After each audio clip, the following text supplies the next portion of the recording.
vile gavana amesema na mambo ya makaa tumekataa. Aikari ya kaunti ya Kitui ni mararũrũnganire barabara-inĩ ya Kitui gũthiĩ Machakos kuria maratharĩkĩire rori ĩrĩa ĩrakuĩte makara kuma kaunti-inĩ ya Kitui. Ĩno ĩrarĩ njĩra ĩmwe ya kũhũrana na biacara ĩno ĩrĩa nĩ mũgarũ na watho thutha wa gavana wa Kitui kũruta mũkana wa kũgiria biacara ici. Gavana wa Kitui Charity Ngilu ni amenereirie biacara ici akiuga ũcini wa makara nĩ ũhukĩtie mĩtitũ na mĩtĩ kaunti-inĩ ĩyo. Do we continue burning charcoal or do we now stop it so that we can save ourselves?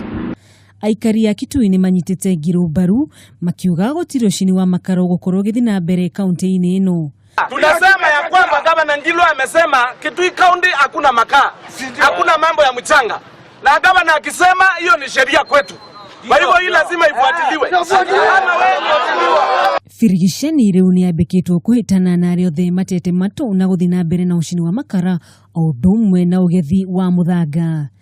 Handũ-inĩ ha Kameme TV, njitĩkaga Wanjogu wa Wachira.